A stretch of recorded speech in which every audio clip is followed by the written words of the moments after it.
sont déjà en vacances. Bonsoir à toutes et à tous. Donc ce soir, nous allons vous commenter les résultats semestriels et vous donner des nouvelles de Thermador Group et de ses salariés après cette crise de la Covid-19.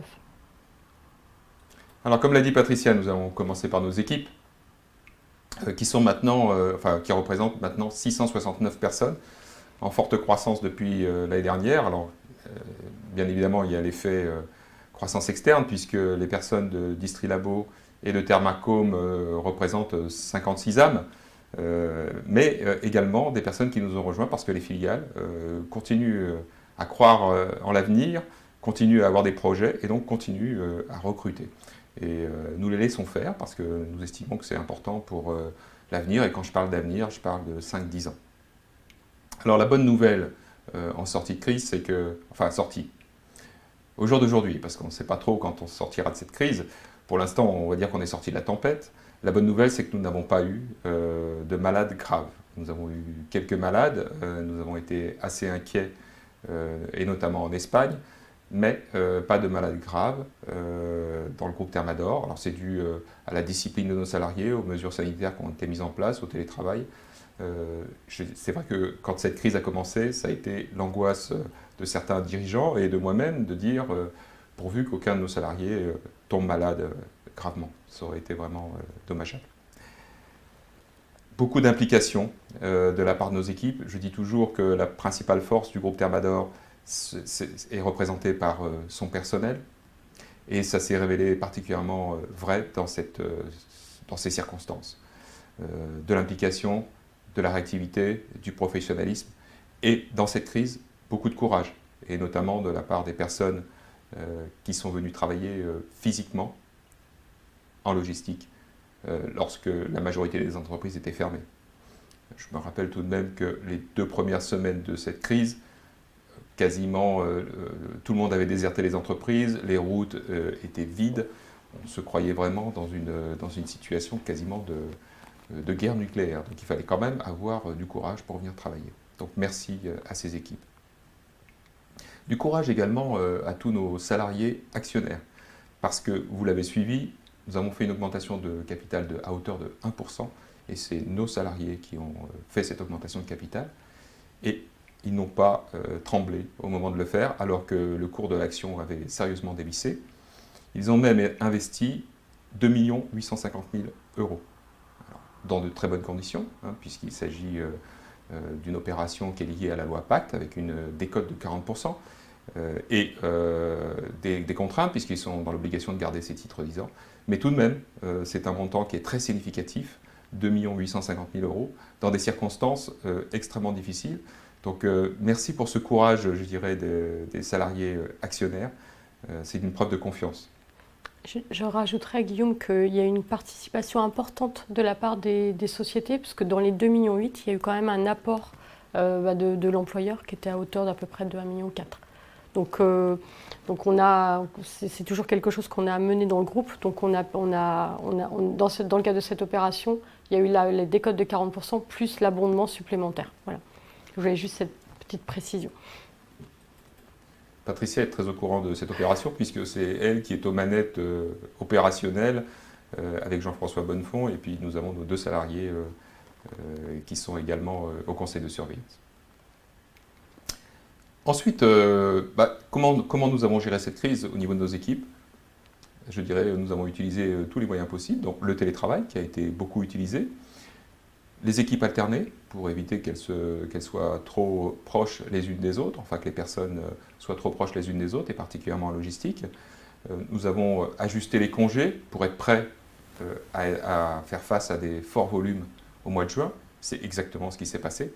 Fort heureusement, au mois de juin, tout le monde était sur le pont pour faire ce plus 25% consolidé qui est extraordinaire. Et nous avons aussi utilisé le chômage partiel qui nous était rendu possible par des décisions des pouvoirs publics en toute modération, puisque ça ne représente que 12% des heures travaillées durant cette crise. Je soulignerai également que nous avons été, et quand je dis nous, les dirigeants, donc les dirigeants de société du groupe, extrêmement solidaires, extrêmement soudés, Et nous nous sommes vus par visioconférence très régulièrement de manière à échanger sur nos joies, nos peines, nos questions, nos idées, de manière à gérer au mieux cette crise et d'une manière tout à fait pragmatique. Patricia, est-ce que tu souhaites rajouter quelques points sur le volet personnel? Pendant cette période, donc, Guillaume le soulignait, nous avons, nos salariés ont utilisé le télétravail. Donc ça nous a en fait obligés à mettre en place un certain nombre de connexions à distance. Et donc forcément, au niveau de la sécurité informatique, ça pouvait être une brèche potentielle, mais ça ne l'a pas été puisqu'on n'a pas eu de problème de sécurité informatique. Et nous avons pu, nos équipes ont pu travailler dans des conditions optimum, dépendant certaines fois de la qualité du débit, des installations en fait, à domicile. Donc effectivement, le télétravail a été mis en place. Ça n'a pas été simple pour tout le monde. Il y a eu aussi la gestion de la famille, puisqu'il y a un certain nombre de salariés en couple et en famille qui ont dû gérer à la fois le télétravail du conjoint et de la conjointe. Donc des difficultés et c'est là où le rôle des managers de proximité, les managers d'équipe a été important puisque il y a eu un relationnel et un suivi, un accompagnement des équipes à distance qui était important parce que vous n'aviez pas forcément la même productivité et on en a bien eu conscience, mais quelque part on a pu quand même continuer de répondre à nos clients, traiter les commandes et continuer de traiter toutes les affaires comptables, donc ça c'était important. Il y a eu aussi un besoin de support de la part de notre équipe IT pour mettre en place les connexions à distance, la partie téléphonie et de répondre le plus rapidement possible aux problèmes rencontrés par les salariés. De mémoire, on pouvait avoir jusqu'à à peu près plus de 200 personnes en fait en télétravail. Donc on a pu démontrer que certains outils qu'on avait mis en place étaient en fait les bons outils. Par contre sur la téléphonie, je pense qu'il y a encore du travail à faire sur cet outil où on a pu déporter finalement la téléphonie à distance, mais avec certaines fois des pannes, des petites anomalies. Donc ça c'est un travail qu'on est en train de mener. Guillaume, est-ce que tu veux rajouter quelque chose sur cette partie-là ? Non, on va parler de nos clients pour les remercier d'avoir été globalement extrêmement loyaux et transparents durant cette crise. Ça se mesure de manière très concrète sur le poste client qui a un petit peu augmenté, je dirais, en pourcentage du chiffre d'affaires, mais ça reste extrêmement marginal. Donc merci à nos clients pour leur rigueur dans cette crise, leur loyauté. Un grand merci à nos fournisseurs, avec qui, de la même façon, nous avons été extrêmement transparents. Nous avons communiqué en temps réel sur les volumes, les impacts. Nos fournisseurs qui, très intelligemment, ont accepté, voire nous ont proposé d'adapter les flux de manière à eux aussi pouvoir s'organiser, puisqu'ils ont subi à la fois des arrêts d'usine et des baisses de volume. Donc tout ça, ça a été coordonné le mieux possible. Un grand merci à nos actionnaires, bien évidemment, puisque vous avez traversé une tempête et je considère que vous êtes restés extrêmement sereins. Nous avons même vu avec plaisir des investisseurs institutionnels qui nous connaissent parfaitement renforcer leur position, ce qui est une grande preuve de confiance dans ces circonstances. Donc merci à vous, merci à ceux qui ont pris des blocs très importants pendant cette crise. Je crois que c'est un bon signal pour l'avenir. Un grand merci également au pouvoir public parce que globalement, toutes les mesures qui ont été prises pour les entreprises ont été des bonnes mesures. Nous considérons que le travail a été fait, correctement fait, à la fois au niveau national et régional. Et un grand merci à nos banques. Et là, je passe la parole à Patricia pour qu'elle vous explique ce que nos banquiers ont accepté. Alors, je voulais juste quand même préciser, les pouvoirs publics, on a pris la décision de ne pas bénéficier d'autres aides que le chômage partiel. Tout ce qui est décalage de paiement des charges sociales ou des impôts, nous n'avons pas eu recours. Et la partie, par exemple, PGE, prêt garanti par l'État, on a pris la décision de ne pas avoir recours à ce type de prêt. Voilà, donc ça c'était juste pour une petite précision parce qu'on remercie les pouvoirs publics, mais finalement on remercie les pouvoirs publics qui ont pu aider, accompagner nos clients. Ensuite, au niveau de nos banques, effectivement, donc nous avons historiquement deux partenaires banquiers qui sont le CIC et la Société Générale. Nos deux banquiers ont réagi très rapidement puisque nous avions des emprunts en cours et ils nous ont proposé de reporter les échéances, donc à partir du mois de mars, pour nous permettre de nous donner de la visibilité sur notre trésorerie pendant ces 6 mois. Donc il y a eu un décalage de trésorerie de 4,6 millions donc il y aura ce remboursement, ça sera honoré au mois de septembre. Donc on peut les remercier pour ça puisque finalement c'est plutôt eux qui sont venus vers nous que nous qui avons fait la demande. Donc c'est quand même relativement appréciable. Et ensuite on a adapté des lignes de crédit court terme pour certaines filiales pour leur permettre de passer quelques mois un peu tendus en termes de trésorerie. Donc on a su adapter aussi les lignes de crédit en fonction des besoins temporaires parce que c'est vrai que le mois de mars, mois d'avril, on a eu des ralentissements très forts en termes de chiffre d'affaires, donc il a fallu quand même se prémunir de ça. Donc on peut les remercier par rapport à ça. Et dans la même période, nous avions l'opération Thermacome, l'acquisition de Thermacome en cours. Et nos deux banques ont répondu favorablement pour un prêt de 7 millions, toujours à taux fixe, sur une durée de 5 ans et à des conditions extrêmement compétitives. Nous avons mis en place une communication de crise pour ceux qui nous ont suivis, à partir du 3 avril jusqu'à aujourd'hui. Quasiment tous les 15 jours, des éléments sur le chiffre d'affaires, de manière à faire baisser le niveau de stress de nos actionnaires, mais également des salariés, pour leur dire, voilà, ce qu'on mesure, c'est ça. C'est mauvais, mais ce n'est pas la fin du monde. Et je pense que cette communication de crise a été appréciée, ça a été intense, nous avons été remerciés pour ça. Donc nous sommes rentrés maintenant dans une phase plus normale, c'est-à-dire les trimestriels, les semestriels. Mais le cas échéant, nous sommes prêts à remettre ce type de communication en place. Je préciserai quand même que ça nous a donné l'occasion d'expérimenter des visioconférences avec des investisseurs institutionnels, et notamment des investisseurs institutionnels qui sont à l'autre bout du monde. On a eu un entretien notamment avec un Australien qui s'est très bien passé. Donc on se rend compte finalement qu'il y a beaucoup de choses qui peuvent être faites et qui méritent d'être creusées pour le futur. L'activité. Alors ça a été vraiment un premier semestre totalement chaotique puisque nous avons démarré avec une croissance de 10% quasiment jusqu'à mi-mars. Et puis après, ça a été l'effondrement. Alors vous voyez sur cette diapositive que l'effondrement il a été quasi total dans le domaine du grand public, une baisse de plus de 83%. Dans le domaine professionnel, une baisse dans un premier temps de 44%. Donc très très très très violent. Cela étant, nous étions présents pour livrer ce qui devait partir de nos entrepôts, puisque nous n'avons jamais fermé, grâce à nos équipes logistiques. Et à nos équipes informatiques également. Et puis quand même à d'autres personnes qui sont venues travailler sur les sites. Et puis, à l'opposé, c'est-à-dire fin du mois de juin, alors je rappelle qu'au mois de juin, nous avons fait en consolidé une progression de 25%. Et la dernière semaine du mois de juin, c'était l'exact opposé, plus 86% sur l'activité grand public, plus 36% sur l'activité professionnelle. Donc vous imaginez des variations de flux, de volume dans nos entreprises. Pour le pire des cas, ça a été moins 83, plus 86 en l'espace de quelques semaines.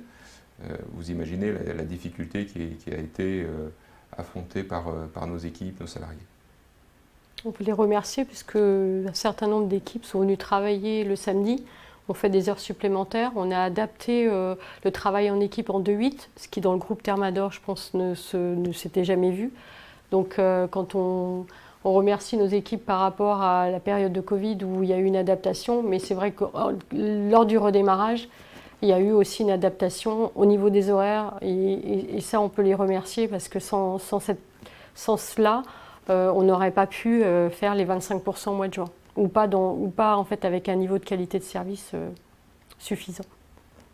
Tu as tout à fait raison, et c'est vrai que non seulement nos salariés ont joué le jeu et certains sont venus travailler les samedis, il faut aussi saluer des intérimaires qui sont venus, qui ont travaillé dans le groupe, des enfants de salariés qui sont venus, qui ont travaillé dans le groupe. Enfin, nous avons vraiment rassemblé toutes les bonnes volontés pour faire face à des volumes inattendus et extrêmement importants.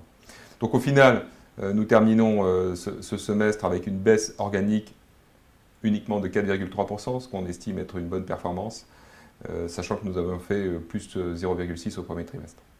Alors, les performances par filiale sont nettement différentes, et ça, vous pouvez le voir dans le rapport semestriel que vous pouvez consulter maintenant sur Internet. Je dirais qu'il y a des filiales qui, dans le domaine professionnel, ont continué à croître. Nos jeunes pousses, comme on dit dans le groupe Thermador, Aello, qui croît très fortement dans un marché qui est également en forte croissance, puisque nos clients pisciniers ne sont pas arrêtés de travailler. Ils ont continué, ils étaient à l'extérieur, ils ont pu, et les carnets de commandes sont pleins. Accélère également, qui a fait de très bonnes performances, et notamment dans des produits et des matériels qui permettent le traitement de l'air, dans le sens de rendre l'air plus sain. Donc de bons succès dans ces produits-là. Une bonne performance également de Thermador, qui est une grande société du groupe et qui finit ce premier semestre positivement en chiffre d'affaires. Thermador est toujours porté par les accessoires autour des énergies renouvelables, la pompe à chaleur, le solaire, des énergies d'avenir. Et également un coup de chapeau à toutes les entreprises du grand public qui globalement ont terminé le premier semestre à l'équilibre, ce qui est une extrêmement bonne performance. Donc je pense à Dipra, Rousseau, Mecafer et Domac.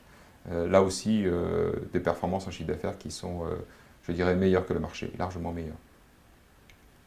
De l'autre côté, d'autres sociétés, et notamment dans le canal professionnel, ont plus souffert et donc vont devoir mettre les bouchées doubles sur la deuxième partie de l'année pour essayer de rattraper un petit peu ce retard. Voilà une photographie de la tendance que nous donnent certains de nos clients, et c'est toujours intéressant de regarder la tendance client par rapport à nos performances, pour voir si nous avons pu, dans cette période, grappiller quelque part de marché. Et alors là, deux sources principales, la FNAS qui est un syndicat qui regroupe les grossistes en sanitaire chauffage, donc une grosse partie de notre clientèle. Et vous voyez que la FNAS a eu une baisse de vente de moins 25% au mois de mars, moins 54% au mois d'avril, donc là ça a été le paroxysme de la crise, moins 19% au mois de mai, et enfin est revenu au vert au mois de juin. Et l'autre indice, c'est l'indice Bricobrief, qui est construit par INOA, une association qui réunit tous les fournisseurs du bricolage. Et là, on voit des baisses très très fortes au mois de mars et au mois d'avril, et des remontées dès que les magasins ont été réouverts, plus 24, plus 30. On voit que ces mouvements et ces hausses sont légèrement inférieurs à ce que nous avons pratiqué ou à ce que nous avons vécu dans le groupe Thermador. On peut imaginer que nous avons pris quelque part de marché pendant cette période. Une photographie sur quasiment 5 ans de la croissance organique du chiffre d'affaires par trimestre. Et vous voyez, ce qui est tout à fait remarquable, c'est la différence entre le dernier trimestre de l'année dernière et le deuxième trimestre que nous venons de clôturer. Un écart de performance de quasiment 20%. C'est du jamais vu dans le groupe Thermador, puisque nous avions fait au T4 de l'année dernière plus 13, et là nous sommes quasiment à moins 9 en organique. Donc très très forte variation due à cette crise inédite. Les impacts sur le résultat sont bien maîtrisés, et notamment parce que nous avons eu des réductions de frais sur toute la partie de ce que nous appelons les frais commerciaux, déplacements, hôtels, de nos équipes itinérantes. Donc mission-réception, j'ai oublié le nom du poste. Donc sur ce poste-là, mission-réception, une forte baisse, puisque nos équipes sont restées sédentaires longtemps. Et donc un résultat opérationnel finalement bien maîtrisé, puisque la baisse n'est que de 7,1%. Je rappelle tout de même que nous n'avons pas du tout procédé à aucun licenciement. Je rappelle aussi que le premier poste de dépense dans le groupe Thermador, ce qui est tout à fait normal, c'est la masse salariale. Et donc on reste convaincu que l'avenir est intéressante, l'avenir sera meilleur, et c'est pour ça que nous avons vraiment mis l'accent sur nos ressources humaines. Donc résultat opérationnel à moins 7,1 à périmètre constant, résultat net à moins 3,4 à périmètre constant. Là, c'est dû simplement à une baisse des impôts sociétés qui était programmée. Donc nous en bénéficions. Quelques mots, Patricia, sur l'euro-dollar? Oui, au niveau de l'euro-dollar, donc je pense que c'est en mettre en lien avec notre taux de marge. Si vous regardez notre taux de marge à fin juin 2020, on est à 35,8, donc en légère baisse par rapport à fin juin 2019. L'euro-dollar a eu un effet puisque, pour rappel, nous achetons 36% de nos produits en Asie que nous payons en dollars. Et si on compare la parité euro-dollar entre le premier semestre de l'année dernière et celui de cette année, effectivement, cette parité nous a été un peu moins favorable. Donc, pour rappel, on a une gestion centralisée du dollar au niveau du groupe, des couvertures qui nous permettent finalement d'amoindrir l'impact de ces variations. Ces couvertures ont dû être adaptées puisque au final la Covid-19 a sévi d'abord en Asie et ensuite en Europe et effectivement les approvisionnements d'Asie ont été décalés, donc on a décalé d'autant le paiement de nos dollars. Donc cette gestion centralisée nous a permis d'être assez flexible par rapport à ça. Ensuite, les variations fortes, comme on voit, il y a une variation qui est forte au niveau des chiffres d'affaires, des réalisations de chiffres d'affaires. Mécaniquement, on le retrouve au niveau des résultats de nos filiales, où on a, donc ça vous est présenté dans notre rapport semestriel. Vous avez donc une note qui relate le chiffre d'affaires et le résultat avant impôt de chaque filiale. Donc comme ça vous permet de voir l'évolution de la rentabilité d'une année sur l'autre. Donc on constate qu'on a des filiales qui ont vu leur rentabilité augmenter. Donc c'est vrai pour Dipra Rousseau, donc la fusion des deux, le cumul des deux entités. C'est vrai pour Mecafer Domac également, Aelo, Accélère, Safeco, notre filiale donc à l'international, et Isocel. Donc nous pouvons saluer donc la performance d'Aelo, qui a en fait atteint une bonne rentabilité pour une société qui est très jeune. Et Accélère, qui l'année dernière était en légère perte et qui cette année est excédentaire. On remarque également que Sferaco donc, a une stabilité en pourcentage de sa rentabilité. Donc Sferaco qui fait partie des trois grosses filiales, donc Jetly, Sferaco et Thermador, et qui assure à peu près 65% du résultat du groupe. Donc ce sont nos trois forts contributeurs, vous présentez ça comme ça. Par contre, les autres filiales ont vu leur rentabilité légèrement baisser. Donc on peut voir par exemple Jetly qui d'habitude fait partie est la première en termes de rentabilité. Donc là, il y a une légère baisse. Mais cette baisse est quand même à relativiser puisqu'ils sont à plus de 21%, donc résultat avant impôt sur chiffre d'affaires. Donc on reste quand même sur un niveau très fort. Ensuite, les éléments donc, bilanciels. L'important a été de voir l'évolution de notre trésorerie, puisque pour rappel, donc nous avons payé nous avons maintenu le paiement des dividendes et l'impact sur la trésorerie, c'est de l'ordre de 16,4 millions qui ont été payés en avril.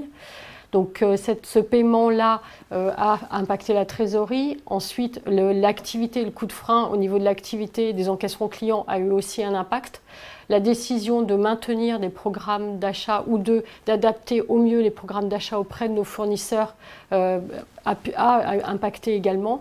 Mais nous nous retrouvons à fin juin 2020 sur une trésorerie à 8,7 millions, une trésorerie positive qui a été un peu bonifiée par en fait, l'apport de l'augmentation de capital, donc de 2,8 millions, dont parlait Guillaume au départ. Donc je rappelle, les 1,4 million qui viennent des salariés, les 1,4 million qui viennent des filiales. Ensuite, au niveau trésorerie... 2,8 millions des salariés, 1,4 million des filiales. Oui, voilà, exactement. Et donc, quand on regarde l'évolution effectivement de la trésorerie, on peut penser qu'on va vers une amélioration puisque Le mois de mai a été un mois de reprise d'activité avec donc une facturation client. Et le mois de juin, donc 25% de croissance du chiffre d'affaires. Donc les encaissements clients vont arriver vers fin août, septembre. Donc on va avoir l'effet positif de cette reprise de l'activité sur notre trésorerie sur le second semestre 2020. Nous avons regardé aussi l'évolution de notre délai règlement client. Notre délai règlement client a augmenté à fin juin, donc de plus de 7,3 jours. Donc on le voit bien puisqu'on a un poste client qui est dans le bilan est à 92 millions, qui est en augmentation. Mais il est en augmentation parce que effectivement on a une forte activité en mai-juin, mais également parce qu'on a eu des clients qui ont réglé moins vite les créances. Il y a un impact un peu plus important pour un très gros client qui a bénéficié d'un PGE en juillet et qui a régularisé tous ses paiements sur le mois de juillet. Donc ça, au 30 juin, c'était des créances qui n'étaient pas réglées. Donc dans notre note semestrielle, donc nous avons en fait donné beaucoup plus d'informations sur ce poste créance client pour vous montrer le fait qu'il y avait une certaine liquidité de nos créances clients, il n'y avait pas de dégradation importante. Mais nous allons continuer d'être vigilants sur les règlements donc des clients et ça a fait partie des choses que nous avons particulièrement suivies en mai, en juin, mais également en avril. Donc on va poursuivre ces efforts-là auprès de nos clients en les relançant et en suivant de près la génération du cash dans les filiales. Ensuite, au niveau de notre stock, donc au niveau de stock, on a une relative stabilité du stock. Si on enlève le stock de Thermacome au 30 juin qui était de 1,5 million. Et en nombre de mois d'achat, on est en légère augmentation de 0,6 mois. Donc nous restons sur un niveau de stock qui peut être considéré comme étant élevé, mais ce niveau de stock nous a permis de livrer des mois forts, par exemple sur le mois de juin, et nous permet sur le mois de juillet de continuer une activité forte avec une bonne réactivité auprès de nos clients. Donc nous avons le stock et c'était finalement, on s'est posé des questions sur les programmes d'achat, mais le fait de les maintenir et de maintenir les réceptions physiques pendant le mois de mars et pendant le mois d'avril a permis de garder nos équipes logistiques actives et a permis aussi d'avoir le stock nécessaire pour assurer la reprise. Ensuite, au niveau des dettes, donc on a donc contracté des emprunts et à chaque fois ces emprunts sont là pour financer notre croissance externe. Donc, comme je le disais précédemment, nous avons donc contracté deux emprunts donc, au total de 7 millions auprès donc, du CIC et de la Société Générale. Et cela nous permet donc ça nous a permis d'acquérir Thermacome au 30 avril. Et l'autre point, donc sur les emprunts, donc découvert. On a aussi également, donc on a du moyen terme et du moyen terme c'est à 5 ans et il y a un petit peu de découvert. Donc je rappelle, on est dans une gestion centralisée de l'euro au niveau des filiales, sauf certaines filiales qui nous ont rejointes via les acquisitions, qui ne sont pas encore totalement dans notre gestion centralisée. Et on a 2 filiales qui ont un léger découvert. Donc c'est à peu près 0,5 million de découvert. Quant à nos investissements, donc, en début d'année, nous avions communiqué sur un montant d'investissement à 11,3 millions. 11,3 millions, donc il y avait une partie importante sur la partie immobilière et une partie également importante, un peu plus importante qu'habituellement sur nos filiales qui investissaient. Alors, dans les investissements des filiales, il y a un investissement fort qui s'est réalisé, ça concerne DIPRA, puisque DIPRA a dû équiper son nouvel entrepôt, grande hauteur, donc à plus de 12 mètres, avec des racks, donc il y a eu un investissement important à ce niveau-là. Et ensuite, sur la partie immobilière, donc, sur le premier semestre, nous avons donc livré le bâtiment DIPRA, avec 2 mois de retard, puisque avec la période de la Covid-19, on a pris un petit peu de retard. Mais le bâtiment a été livré et ça faisait partie des investissements importants dans les 11,3 millions. Et sur le second semestre, donc, nous aurons la construction du bâtiment Aelo. Donc on a commencé la démolition et ça représentera effectivement un investissement aussi important. Donc par contre, donc les 11,3 millions ont été révisés à la baisse, puisqu'on est maintenant sur un montant de 9,4 millions. Quelques perspectives. Alors, je voudrais simplement rappeler le chiffre d'affaires de Sodeco, parce que j'ai oublié tout à l'heure de mentionner que Sodeco était en progression de chiffre d'affaires. Donc notre société belge s'est très bien comportée, malgré qu'elle soit située dans un épicentre de cette crise, et notamment parce qu'elle a conquis de nouveaux projets. Elle a réussi à convaincre de nouveaux clients. Et donc la progression de chiffre d'affaires de Sodeco sur cette première partie d'année est tout à fait remarquable. Donc un coup de chapeau. Ça aurait pu être un petit peu meilleur, mais il y a eu un décalage en fait, de livraison d'un projet. Donc on retrouvera le bénéfice sur le mois de juillet plutôt que sur le mois de juin. Voilà. Ce sera bien pour la fin de l'année, on va rester positif. Alors en revanche, sur les perspectives, il ne faut pas se cacher que les mois qui vont venir vont être compliqués, voire 2021, peut-être 2022. Les perspectives dans le bâtiment, et j'aime bien vous montrer cette courbe qui nous est fournie par les pouvoirs publics et qui montre le nombre de permis de construire et le nombre de logements finalement commencés. Et nous voyons que ça, c'est une courbe qui est faite sur 10 ans. Et vous voyez que nous étions début d'année, et ça c'est la courbe bleue, dans un léger rebond des permis de construire. Et ce rebond s'est complètement effondré. Donc on peut imaginer que l'impact sur le second œuvre du bâtiment va se faire ressentir dès le mois d'octobre-novembre et sans doute en 2021. Donc sur les sociétés qui sont liées au logement neuf, comme PB Tube et Thermacome, ça aura incontestablement un impact. D'autres perspectives, là aussi, peu réjouissantes, ce sont les baisses de PIB prévues sur les différents pays européens. Et vous savez que nous vendons maintenant dans beaucoup de pays européens. Tous les pays dans lesquels nous vendons quasiment vont avoir des baisses de PIB, et des baisses de production industrielle, et ça aura aussi un impact forcément négatif sur le commerce de la robinetterie industrielle. En revanche, on peut estimer que certains produits bénéficient d'un effet post-Covid-19, des produits qui sont liés à l'habitat, puisque les Français aujourd'hui cherchent à améliorer leur habitat, et nous avons des produits pour ça, et notamment vendus par Mecafer Domac, Dipra Rousseau. On voit là aussi des ventes qui sont assez élevées. Des ventes de certaines gammes qui restent aujourd'hui structurellement en hausse. Les gammes qui sont liées aux économies d'énergie, c'est vrai chez Thermador, c'est vrai chez Axelair, mais également chez Sferaco. Donc tous ces produits qui permettent l'économie d'énergie seront favorisés demain et déjà aujourd'hui. Un bon point pour nous, et une décision qui a été très rapidement prise par les pouvoirs publics, la décision finalement de mettre fin au plafond de revenus sur ma prime rénov, qui s'appelait l'année dernière, rappelez-vous, le CITE. Et donc les pouvoirs publics avaient décidé de plafonner cette aide en début d'année 2020. Et finalement, compte tenu de la situation, ils se sont rendus compte que ça avait un effet négatif sur les économies d'énergie dans le bâtiment. Et donc ils sont revenus sur cette disposition, ce qui sera favorable à certains de nos produits. Quelques mots sur les intégrations des filiales qui nous ont rejointes récemment et sur les perspectives. FG Inox, nous avons un beau et important programme devant nous, puisque nous souhaitons déménager la logistique pour gagner du temps, et notamment dans les livraisons à l'international, et faire jouer au maximum les synergies entre les différentes filiales.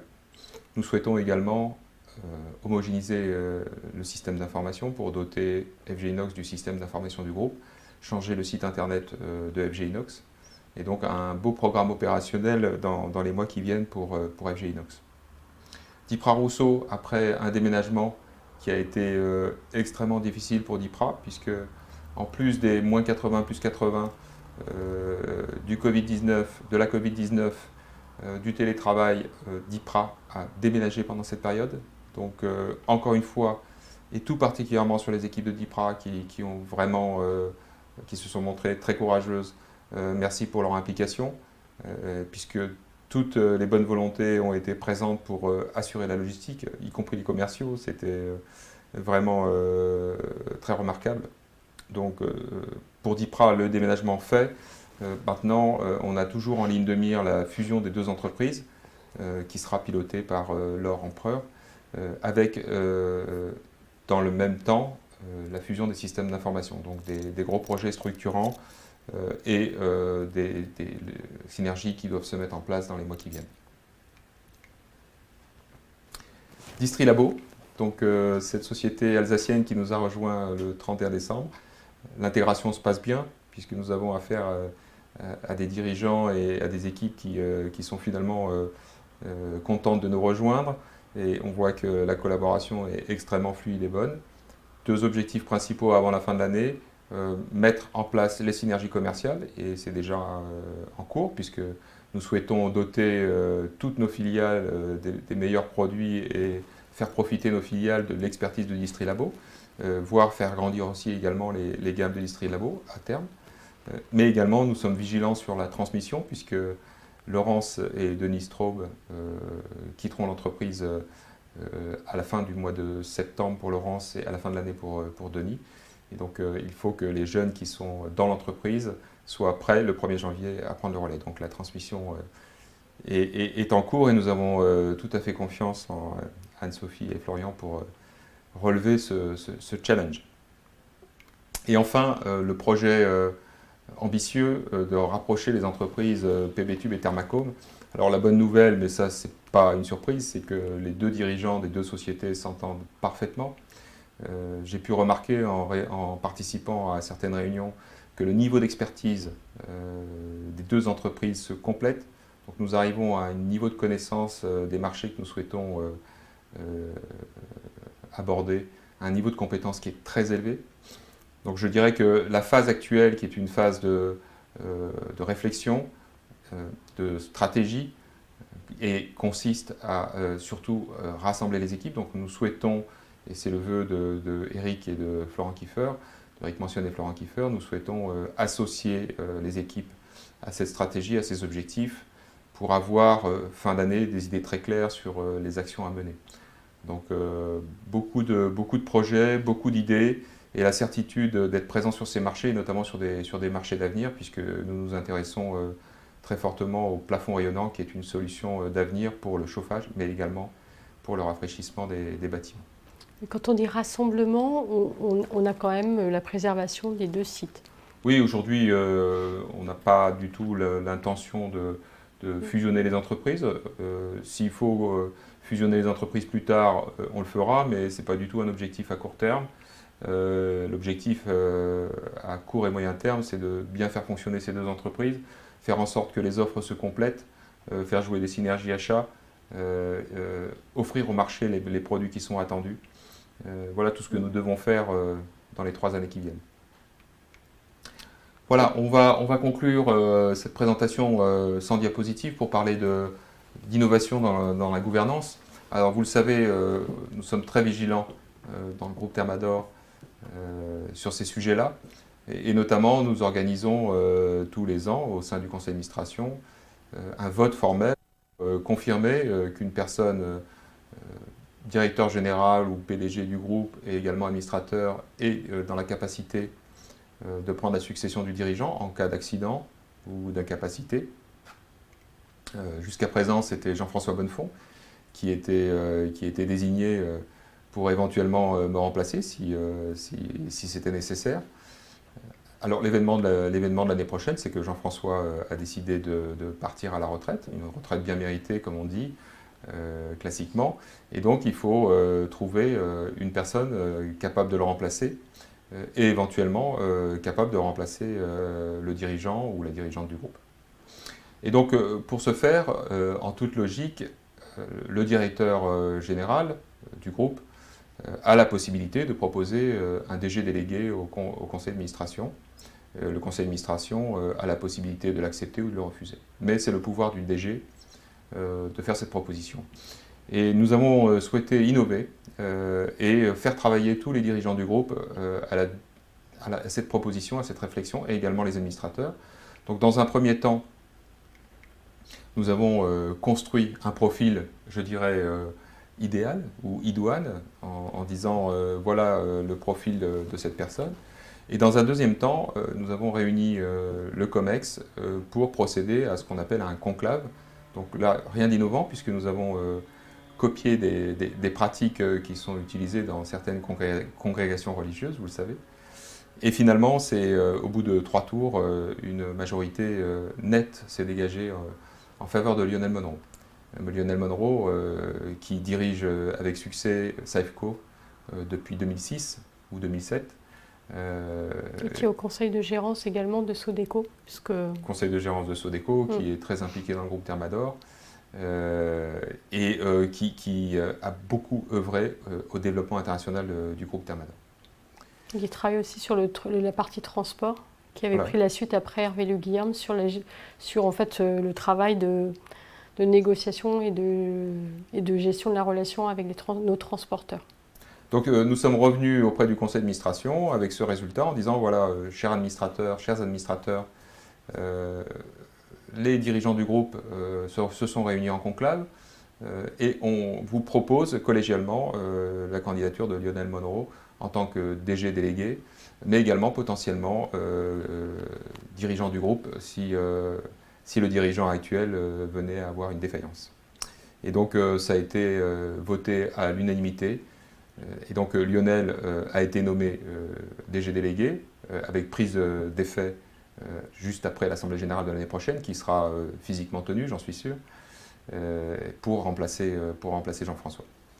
Voilà, donc c'est un point important parce que c'est une forme d'innovation et je pense que c'est très important que le DG délégué, potentiellement patron ou patronne, soit accepté finalement par la majorité, désigné par tous. Donc, ça permet aussi une transmission, puisque Jean-François, il nous quitte fin mars 2021, donc on peut déjà travailler en fait sur la transmission et la formation, parce qu'il y a certains aspects, notamment sur tout ce qui est communication financière et ainsi, avec les actionnaires, où il y a besoin en fait de faire un lien. Et donc c'est ce sur quoi on va commencer à travailler dès début septembre avec Lionel et Jean-François. Ce process original de conclave a été inscrit dans notre règlement intérieur qui est, je crois, disponible maintenant sur du conseil d'administration. Du conseil d'administration. Et en toute logique, chaque fin de mandat, pour le DG délégué, nous procéderons à un nouveau conclave. Et donc le mandat, c'est sur une période de 4 ans. Je ne sais pas si tu l'avais précisé. Non, c'est un mandat de 4 ans. Voilà, nous avons terminé nos messages pour ce soir et sommes bien évidemment à votre disposition pour répondre à votre question en direct. Donc par la voix d'Arlette. C'est donc Arlette qui va retranscrire les questions par la voix. Ce sera quand même beaucoup plus sympa. Alors il y a une dizaine de questions ce soir. Les premières portent beaucoup sur les conséquences de la crise Covid. Une première qui demande si les produits destinés aux bâtiments, en collant davantage aux tendances d'économie d'énergie et au respect de l'environnement, est-ce qu'elles sont susceptibles de compenser d'autres secteurs plus vulnérables? Oui, j'en ai parlé. Donc j'ai parlé effectivement du comptage d'énergie chez Sferaco, par exemple, ou du comptage chez Sferaco, mais également chez Thermador. J'ai parlé des énergies solaires et pompes à chaleur. J'ai parlé également des produits chez Axelair, par exemple la VMC double flux, mais aussi des produits qui sont destinés au traitement de l'air, à la fois l'humidité, la température, mais également le traitement sanitaire de l'air. Il y a une multitude de produits qui effectivement vont être intéressants pour l'avenir. Il y a le plafond rayonnant aussi, parce qu'il y a beaucoup de questions autour de la présence de l'utilisation de la climatisation. Le fait qu'il y ait de l'air qui circule, qui soit propulsé, est-ce que c'est sain, pas sain? Et le plafond rayonnant, finalement, ce système-là nous dédouane de l'utilisation de l'air, puisqu'on est sur des systèmes de rayonnement, de froid et de chaud, par rayonnement. Alors ceux qui sont dubitatifs sur ce type de système sont invités à venir visiter les bureaux de DIPRA qui sont équipés d'un plafond rafraîchissant en provenance de notre fournisseur RDZ. Donc vous pourrez voir que lorsqu'il fait 40 dehors, il fait 24 à l'intérieur, simplement en faisant circuler de l'eau froide dans le plafond. Donc voilà, pour donner quelques exemples de produits qui pourraient bénéficier, je dirais, du souci aujourd'hui majoritaire des économies d'énergie.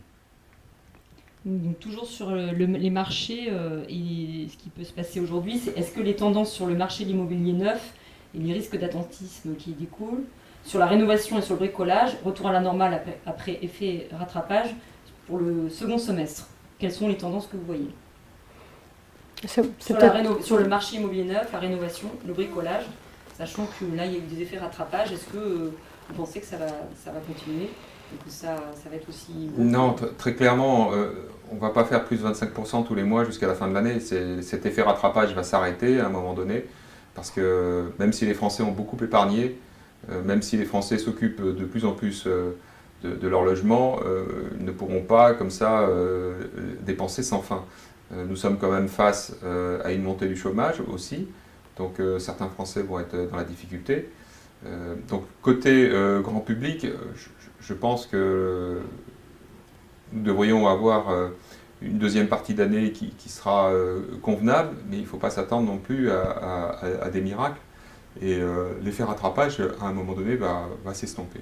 Et sur l'immobilier neuf, je pense que je ne peux pas en dire tellement plus que ce que j'ai dit sur les diapositives, puisqu'on voit très bien que l'impact va être notoire cet automne et en 2021 sur le logement neuf. Et fort heureusement, je vous rappelle que sur les 44% du chiffre d'affaires qui est réalisé dans le domaine du bâtiment, uniquement 20% est lié au logement neuf. Donc ça fait environ 9% du chiffre consolidé du groupe qui est directement lié au logement neuf. Donc heureusement, les sociétés du groupe fournissent des matériels pour l'entretien et la rénovation. Il y aura quand même un effet de rattrapage parce qu'il y a des chantiers qui ont été décalés. Donc on va en bénéficier. Je pense qu'on en bénéficie déjà parce que le mois de juillet reste fort et le mois d'août, il y a beaucoup de sociétés dans la construction qui vont rester ouverts et qui vont essayer de traiter les chantiers sur lesquels ils ont eu des retards. Donc ça, on va en bénéficier, mais à un moment donné, effectivement, le retard va être résorbé. Pour répondre à cet actionnaire, cette crise n'est pas terminée. Cette crise va quand même durer, je pense, jusqu'en fin 2022. Est-ce qu'elle a été l'occasion de voir de nouveaux clients entrer en relation commerciale avec Thermador? Si oui, quelle a été leur contribution dans le CA du premier semestre? Alors des nouveaux clients, oui, puisque certains de nos confrères dans des domaines d'activité que j'ai bien en tête n'ont pas fourni la prestation attendue. Donc nous avons effectivement de nouveaux clients. Et nous espérons bien les garder et les avoir convaincus. Mais ça, c'est vrai sur les sociétés jeunes du groupe Thermador, parce que les sociétés qui sont déjà bien assises sur leur marché, finalement, connaissent déjà tous les clients. Donc je dirais que c'est plutôt sur les sociétés jeunes. On a eu également chez Safeco des ouvertures de compte au début de cette crise parce que des clients cherchaient des sociétés ouvertes, tout simplement. Ou réactivation de comptes qui étaient devenus inactifs et puis ils ont refait confiance à Safeco, donc ça a été bénéfique. Après, la prospection commerciale, elle n'a pas pu être possible parce qu'il n'y a pas eu de visite terrain quand même. Donc nos commerciaux ont pratiqué la visioconférence. Donc ça, c'est un nouveau mode de visite. Mais en fait, cette visioconférence, faire de la prospection, ça reste quand même compliqué. Donc là, on est quand même content parce que les équipes commerciales arrivent à retourner chez les clients. Est-ce que vous avez identifié des opportunités de croissance externe vers des sociétés fragilisées par la crise, mais qui auraient un réel avenir? Non. D'ailleurs, je suis tout à fait cohérent avec ce qu'on a dit en début d'année, puisque nous souhaitons pendant 2 ans rester tranquille sur ces sujets et nous concentrer sur l'intégration des sociétés. Alors, je ne sais pas si vous vous souvenez de la liste très longue de tous les projets qui sont en cours, et notamment sur les sociétés qui sont venues nous rejoindre. Nous avons suffisamment à faire, nous avons beaucoup d'argent à dépenser, et donc pour le moment, nous ne regardons absolument pas les opportunités de croissance externe, et nous n'en avons pas reçu. Mais souvent, les opportunités de croissance externe, ce n'est pas une démarche proactive. Souvent, on est plutôt contacté. Et effectivement, la partie organisationnelle et la partie IT, c'est là où on a quand même pas mal de sujets traités. Donc, nous demande beaucoup de ressources et beaucoup d'énergie. Et là, on a quand même migré, on a changé le système d'information de Sodeco début mars. en pleine période Covid. Donc on voit bien que c'est impactant, ça nous permet de développer les synergies, mais effectivement il faut de la ressource et il faut en fait avoir un planning qui puisse être tenu dans les temps et de bien timer tout cela, et ça nous demande beaucoup d'énergie. Donc introduire de nouvelles sociétés, on l'avait quand même bien exprimé, qu'on s'était limité sur un montant. Oui, et la crise ne change pas notre position. Le dividende n'a jamais baissé depuis l'introduction en bourse. Vous avez déclaré que vous ne vous priveriez pas de proposer un dividende à la prochaine AG si les finances le permettent. Qu'est-ce qui vous rend si optimiste ? Les résultats du premier semestre. Alors, j'invite cette personne qui nous pose la question à regarder le taux de distribution du dividende. Et cette personne verra que le taux de distribution a varié dans l'histoire du groupe Thermador, avec effectivement le souci de jamais le baisser. Et le taux de distribution des résultats, l'année dernière était historiquement assez faible. Une question financière assez technique. Avez-vous recours aux techniques de mobilisation du poste client, escompte, cession d'AI, factoring, beaucoup moins onéreuses que les crédits de trésorerie court terme? Si oui, pour quel encours? Sinon, pourquoi? Effectivement, c'est une question pour Patricia. Donc oui, effectivement, on recourt à l'escompte. Donc on fait de l'escompte en compte. Ça, on le fait. Donc ça nous permet effectivement de ne pas utiliser le découvert. Mais je dirais que nos conditions bancaires sont quand même négociées et que le coût est relativement peu élevé. Après, on a une mécanique, c'est-à-dire que comme on a une gestion centralisée de notre trésorerie, donc on nette toutes les positions créditrices et débitrices et on fait en sorte d'être par banque, d'avoir une position nette créditrice, même si on a des sociétés, des filiales qui sont en découvert, pour à la fin ne pas payer d'intérêt. Donc la partie frais financiers est très faible. Vous le verrez sur le compte de résultat, cela représente des montants très très faibles. Alors le factoring, on l'a découvert dans certaines sociétés que nous avons acquises. On en est sorti parce que ça, pour le coup, c'est très coûteux. Non, pour être transparent jusqu'au bout, on a du factoring encore présent chez Sodeco. Voilà, j'avais souvenir du coût du factoring dans certaines sociétés qui était quand même assez élevé. Oui, mais si on compare à un coût de découvert, ça peut être à peu près la même chose. Mais effectivement, le factoring n'est pas utilisé. Enfin, il n'est pas utilisé à l'exception de Sodeco en Belgique, qui pour l'instant ne fait pas encore partie de notre gestion centralisée de la trésorerie. Alors une question sur une cyberattaque. Le groupe Thermador se prépare-t-il au risque d'une cyberattaque? Ce risque est-il traité au niveau du comité de direction? Et faites-vous appel à des experts pour vous conseiller sur les meilleures pratiques à mettre en place? Patricia a ébauché la réponse, elle va la compléter. Oui, Donc la partie sécurité, oui, nous n'avons pas eu de cyberattaque. Si, sur notre site internet. Oui, sur un site internet de Thermador Group. Le site internet dire que c'est une cyberattaque, bon, je ne qualifierais pas, on n'a pas eu d'impact au niveau de nos serveurs. Donc, effectivement, sur la partie sécurité, c'est un sujet qui est important sur lequel on travaille. Donc, c'est pour ça qu'on a donc centralisé tous nos serveurs. On a également, à chaque fois que l'on reconnecte une société qui vient, enfin une filiale que l'on rachète, on met en fait la filiale au même niveau de sécurité que le groupe Thermador. Donc ça, c'est des choses sur lesquelles on travaille.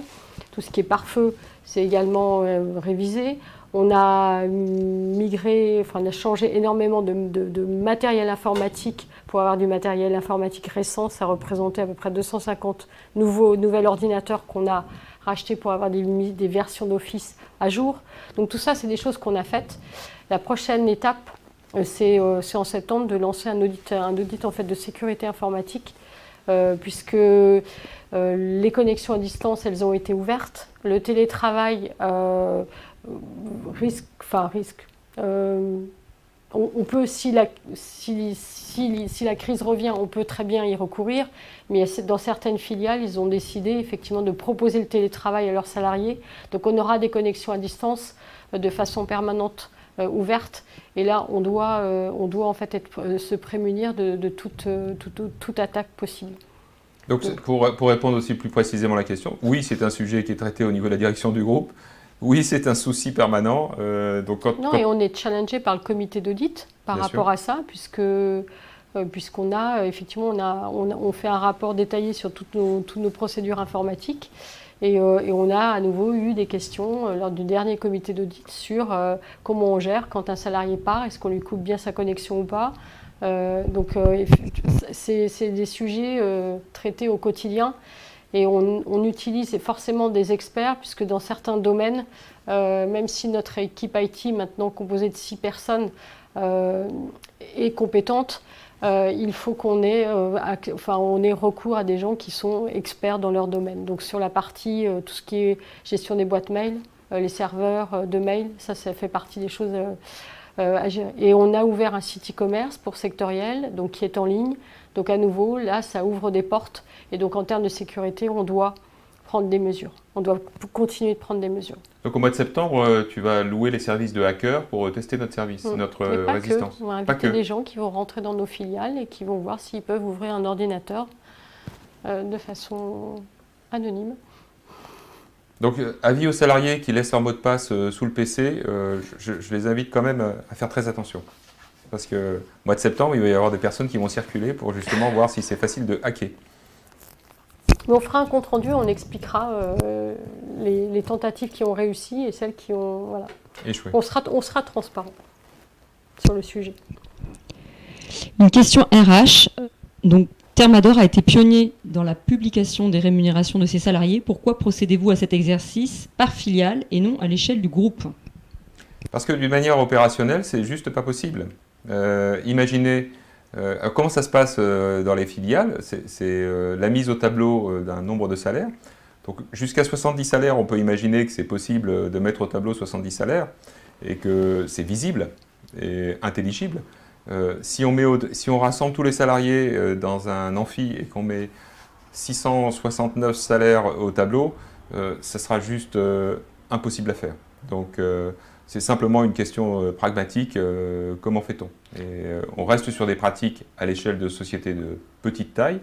Nous souhaitons que ces informations, même si elles sont diffusées à l'intérieur des entreprises, soient restées confidentielles. On ne souhaite pas que ces informations, les salaires de nos salariés, soient diffusés sur le marché, chez nos concurrents ou dans les familles de nos salariés, parce que certains salariés ne souhaitent pas vraiment que leur salaire soit connu à l'extérieur du groupe. Donc c'est pour ça qu'on garde des pratiques qui sont localisées par entreprise. Mais ça aussi, ça correspond aussi à notre... la façon dont sont gérées les ressources humaines, et on a une gestion par filiale. Donc la personne... c'est le comité de direction de la filiale qui décide du niveau des rémunérations. Donc au final, ça a la cohérence de ne présenter qu'au niveau de la filiale, puisqu'on irait présenter les salaires de la filiale d'à côté, dont la direction ne serait pas finalement décideur. Et puis on a des métiers qui ne sont pas forcément les mêmes d'une filiale à l'autre. Donc on a le fait de raisonner par filiale, finalement, de présenter par filiale. Je trouve que ça a du sens, ça colle avec la façon dont nos ressources humaines sont gérées. Alors je précise que pour les sociétés qui nous ont rejoints récemment, pour ces sociétés-là, ça se fait dans la douceur. On souhaite à terme que toutes les sociétés du groupe pratiquent la transparence des salaires, mais on sait que cette mesure peut présenter des difficultés. Donc nous le faisons en douceur. Ça a été fait chez Mecafer, mais il y a d'autres sociétés du groupe qui ont été acquises récemment, ou il y a quelques années, il y a 3 ans, et qui pour l'instant ne sont pas passées à cette pratique. Mais ça viendra. La dernière question, à mon avis, vous ne pouvez pas y répondre, parce que ça demande, est-ce que le CA de juillet suit la même tendance que celle de juin ? Alors ça, bien évidemment, c'est une information si on la donne à quelqu'un, il faut la donner à tout le monde. Donc comme on l'a donnée à personne, nous ne la donnerons à personne. Voilà, en tout cas, je dirais que nos équipes sont en place, nos stocks sont en place, les finances sont en place. Donc nous sommes prêts forcément à répondre à la demande de nos clients. Arlette, tu as terminé avec... est-ce qu'il y a d'autres questions qui sont arrivées sur le chat?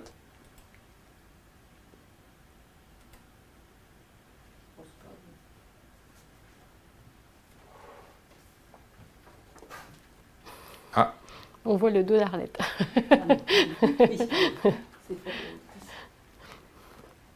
Cette crise aura-t-elle des conséquences durables?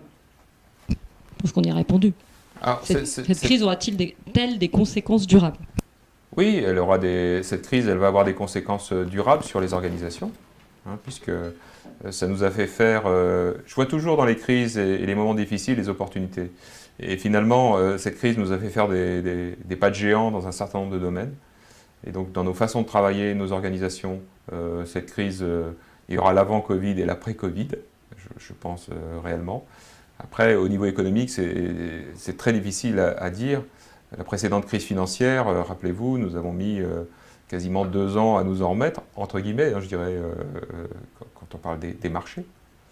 Il est possible que cette crise ait un impact quand même assez long. Les dettes que les pays sont en train de contracter sont des dettes à long terme.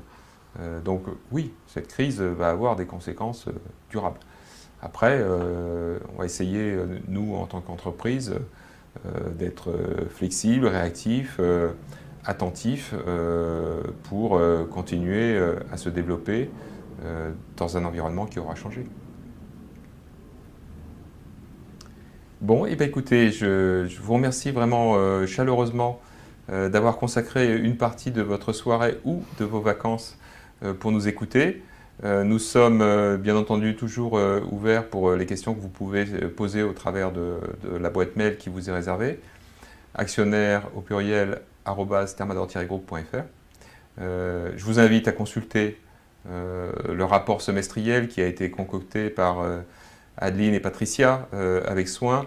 Donc il y a beaucoup d'informations, beaucoup plus que ce qu'on a donné ce soir, mais je dirais que ce soir nous avons donné les principales. Et encore une fois, merci de votre attention et pour ceux qui n'ont pas encore pris de vacances, c'est-à-dire la majorité d'entre vous, je vous souhaite d'excellentes vacances. Bonnes vacances à tous et à toutes. Et merci pour votre attention.